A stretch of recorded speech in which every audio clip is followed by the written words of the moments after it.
Hey guys, what's up? Welcome back. Welcome if you're just stumbling across this video. First off, my apologies for being gone for so long. I think I've just had such huge life changes, and by the title you can already tell what the biggest one is. But yeah, I've been MIA for a couple of reasons. First off, I have made a big career change. I was with the company I was working at for a little over 6 years, and I left there in April for a new job that is allowing me to work from home. So I'm a work from home mama now, which has been a huge adjustment. I'm still trying to get used to it. I'm gonna make a video about all of that because it's been a lot. But the main reason for the career change was to get my daughter out of daycare. I had touched on it a little bit in previous videos, but with her being in daycare, I don't know if it was just the time of year, her immune system, what it was, but she was sick all of the time. If it wasn't every week, it was every other week at least. And so the way her daycare center worked, whether she was there or not, we still had to pay the monthly tuition. And her being out 3 or 4 days a week when she was sick, I was having to take that time off of work to stay at home with her and get her better. So not only did we have the money going out to pay her tuition, even when she wasn't there, I didn't have my income compensating for that. So it was just, we were actually losing money by operating that way. And it was like the last 3 months she was in daycare that it was like that every month we were just losing money. It would have been more affordable for me just to quit working altogether and stay home, which really isn't an option because I'm very career driven and focused on that. And it's very important to me that I'm contributing financially to my family. So I had been looking for something else, and an opportunity came about that I was able to work from home. So that's what I'm doing now.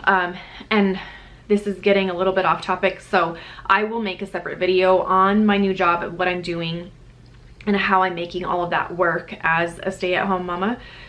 But another reason I've been MIA for the past few months is because we're pregnant with baby number 2. A natural pregnancy again after years of infertility. Again, if you're new, I have a playlist on my last pregnancy and our infertility journey. I'll link all these videos below. But quick update, it took us 6 years to conceive my daughter, and she was an absolute miracle. We had done a bunch of IVF cycles, IUIs, all these fertility treatments, and she was a natural pregnancy. Completely shocked us.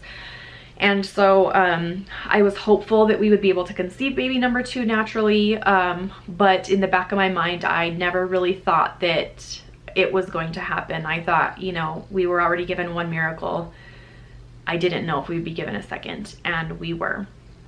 So yes, I'm pregnant, guys. We're pretty far along. I have been making bump dates, which I'm going to start posting now and get you guys all caught up on this pregnancy. I just wasn't ready to put it out there yet. We wanted to make sure to tell family, and we just weren't ready to share it. I just wasn't ready to share it with YouTube yet. So let me talk about that a little bit. So I have my notes here on my phone. Okay, so let's go over my cycle that I got pregnant. So cycle day 1 was April 21st, 2018. On May 4th, which was cycle day 14, I got a positive OPK, and then I had left ovary pain on that same day, and then I had a temperature rise the 3 days following. So I'd confirmed ovulation on cycle day 14, which was May 4th.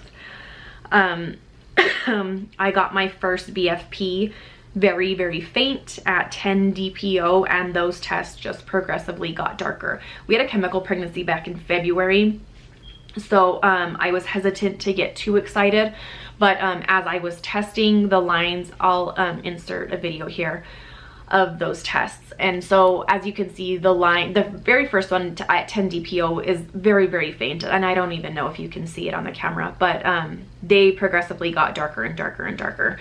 So as they did, I got super excited. Okay, so I had a strong feeling that I was pregnant this cycle, and there was two main things that made me feel a little bit different about it, and that made me think that I probably was pregnant. First off, I was very emotional. I think it was like 7 DPO, and right before I got my very faint BFP, I think, which is, you know, it was at 10 DPO when I got the first BFP, which is the reason I tested, was because I was so emotional. And I always get emotional right before I start my period, but this was on a different level. Like, it was very, very emotional. And secondly, my chart, so I chart my temperatures, everything on Fertility Friend. I have for the past 6 years. And so my chart this cycle that I got pregnant was, like, scary similar to the cycle that I got pregnant with my daughter. And when I first had a sneaking suspicion that I was pregnant, I did the chart overlay on Fertility Friend. If you guys are familiar with this, then you'll know what I'm talking about. But I'll insert pictures here. The first picture I'm going to insert is my last 6 cycles. And so you can see the trend is just kind of all over the place, and there's really no rhyme or reason to the temperatures or anything. But then when you look at the overlay, when I did this current cycle and the cycle that I got pregnant with my daughter, you can see like how similar these charts are. So that was another reason that I was pretty sure that I was pregnant this cycle. Okay, so betas. So after I got my positives, I called my doctor and had them send over orders so that I can, actually, let me explain. So my doctor doesn't usually do blood tests, but because I come from the infertility world, I had to request it. So I called my doctor to get my first appointment set up. My first appointment was scheduled for June 20th. And I had them send the orders to have my first beta drawn. And so my first beta was at 17 DPO.